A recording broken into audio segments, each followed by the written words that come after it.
حامد و مسلین اما بعد، معزز محترم ناظرین و سامعین، دینی اور اسلامی بھائیوں، آج کی اس مجلس میں نے ایک اہم موضوع کا انتخاب کیا ہے، اور وہ یہ ہے کہ مقروض کو اللہ رب العالمین کے لیے معاف کر دینے کی فضیلت کیا ہے۔ ابو ہریرہ رضی اللہ تعالیٰ عنہ سے روایت ہے کہ نبی اکرم صلی اللہ علیہ وسلم نے بیان کیا کہ ایک ایسا شخص تھا جس نے کوئی بھی نیکی کا کام نہیں کیا تھا سوائے اس کے کہ اس کے پاس مال تھا۔ وہ لوگوں کو قرض دیا کرتا تھا، اور جب قرض کے تقاضے کے لیے اپنے قاصد کو بھیجتا تھا تو کہتا تھا جاؤ، جو آسانی سے دے اسے لے لو، اور جہاں وصول کرنے میں پریشانی ہو اسے چھوڑ دو اور اللہ کے لیے معاف کر دو، شاید اللہ رب العالمین ہمیں بھی معاف کر دے۔ جب وہ مر گیا تو اللہ رب العالمین نے اس سے پوچھا، اے بندے، کیا تو نے دنیا میں کوئی نیک کام کیا تھا؟ اس نے جواب دیا، نہیں اللہ رب العالمین، میں نے کوئی نیک کام نہیں کیا تھا دنیا کے اندر سوائے اس کے کہ میرا ایک لڑکا تھا اور میں لوگوں کو مال بطور قرض دیا کرتا تھا۔ جب اپنے لڑکے کو مقروضوں کے پاس قرض کا تقاضا کرنے کے لیے بھیجتا تھا تو کہتا تھا، اے میرے بچے، جاؤ، جو آسانی سے دے دے اس سے لے لینا، اور جہاں دشواری پیش آئے اسے چھوڑ دینا اور اسے اللہ کے لیے معاف کر دینا کہ شاید اللہ رب العالمین ہمیں بھی معاف کر دے۔ تو اللہ رب العالمین نے فرمایا، جاؤ، میں نے بھی تمہیں معاف کر دیا۔ ناظرین اکرام، اس واقعے پر غور کیجئے کہ اس آدمی کے پاس اس کے علاوہ کوئی بھی نیکی نہیں تھی کہ وہ لوگوں کو مال دیا کرتا تھا بطور قرض، اور جب لوگ اس کے قرض کو واپس نہیں لوٹاتے تھے تو ان کو برا بھلا کہنے کے بجائے، ان پر سختی کرنے کے بجائے، ان کو مارنے پیٹنے کے بجائے اللہ کے لیے معاف کر دیا کرتا تھا۔ اس بندے کی یہ نیکی اللہ کو اتنی پسند آئی کہ اللہ رب العالمین نے اسی ایک نیکی کی بنا پر اس کی بخشش فرما دی۔ اس روایت سے متعلق 7 اہم باتیں پیش خدمت ہیں۔ پہلی بات یہ کہ اس روایت سے یہ بات ثابت ہوتی ہے کہ مقروض کو اللہ رب العالمین کی رضا جوئی کے لیے معاف کر دینا یہ کتنا افضل عمل ہے، اور اللہ رب العالمین اس نیکی کو کس قدر پسند فرماتا ہے۔ اور دوسری بات یہ، کسی کو قرض دینا قرض لینے سے بہتر ہے، کیونکہ اگر آپ نے کسی سے قرض لیا اور آپ اسے واپس نہ کر سکے تو قیامت کے دن آپ کو اس کا جواب دینا پڑے گا، اس کا حق ادا کرنا پڑے گا اگر اس بندے نے معاف نہیں کیا تو۔ اور اگر آپ نے کسی کو قرض دے دیا اور وہ تنگی کی وجہ سے، پریشانی کی وجہ سے واپس نہ کر سکا اور آپ نے اسے اللہ کے لیے معاف کر دیا تو یہ بہت بڑے اجر و ثواب کا کام ہے۔ اور تیسری بات یہ کہ مقروض کو بغیر کسی دباؤ کے محض اللہ کی رضا جوئی کے لیے معاف کر دینے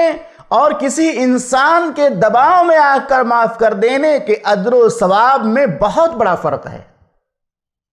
ایک آدمی کسی کا دباؤ آتا ہے تب کسی کے قرض کو معاف کرتا ہے،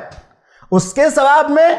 اور اس شخص کے ثواب میں جو بلا کسی دباؤ کے، بلا کسی سفارش کے محض اللہ کے لیے معاف کر دیتا ہے، وہ بندے کے بارے میں سوچتا اور سمجھتا ہے کہ یہ آدمی غریب اور پریشان حال ہے، یہ میرے قرض کو ادا نہیں کر پائے گا، محض اللہ کے لیے معاف کر دیتا ہے اور کسی کی سفارش کی ضرورت نہیں پڑتی ہے، تو اس کے ثواب میں اور دباؤ میں قرض معاف کرنے والے کے ثواب میں بہت بڑا فرق ہے۔ چوتھی بات یہ کہ اللہ رب العالمین کے بندوں پر رحم کرنے سے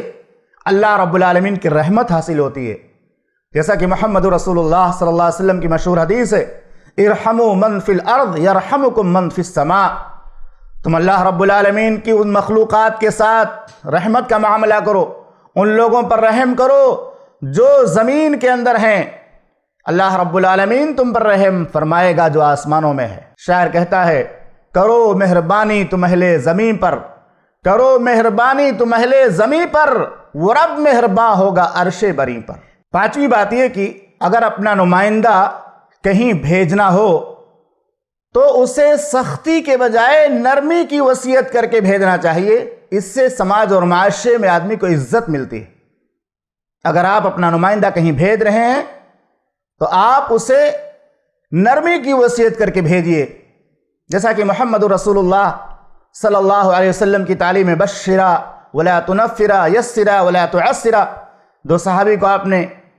ایک خاص مقام پہ بھیجا تھا، تو آپ نے ان دونوں کو نصیحت کی تھی کہ جاؤ اور وہاں کے لوگوں کو بشارت سنانا، خوشخبری سنانا، نفرت نہیں دلانا، ان کے لیے معاملات کو آسان کر کے پیش کرنا، مشکل کر کے پیش نہ کرنا۔ چھٹی بات یہ کہ نیکی کے کاموں میں اپنی اولاد کو بھی شریک رکھنا چاہیے تاکہ وہ بھی ہمارے ساتھ نیکی کرنے کے عادی ہو جائیں، نہ کہ برائی اور بدخلقی میں۔ آج سماج کے اندر لوگ اس کا الٹا کرتے ہیں، گناہ اور برائی کے کاموں میں بچوں کو سب کو اپنے ساتھ شریک رکھتے ہیں، لیکن جب نیکی کا کام کرنا ہو، نماز پڑھنی ہو، قرآن مجید کی تلاوت کرنا ہو، توبہ استغفار کرنا ہو، تو اکیلے اکیلے ساری نیکیاں کر لیتے ہیں۔ تو ہمیں چاہیے کہ ہم برائیوں سے بچیں اور اپنے گھر والوں کو، بچوں کو برائیوں سے روکیں اور بچائیں، اور جہاں نیکی کرنے کا موقع آئے وہاں خود بھی نیکی کریں اور اپنے بچوں کو، اپنے گھر والوں کو اور اپنی اولاد کو بھی اس میں شریک رکھیں۔ ساتویں بات یہ کہ کسی کا قرض معاف کر دینے سے فقر و فاقہ نہیں آئے گا، کسی کا قرض معاف کر دینے سے ہمارے مال میں کمی نہیں ہوگی، بلکہ ایسا کرنے سے اللہ کی خوشنودی بھی حاصل ہوگی اور ہمارے مال میں برکت بھی ہوگی، کیونکہ محمد رسول اللہ صلی اللہ علیہ وسلم کا فرمان عالی شان ہے، ما نقصت صدقۃ من مال،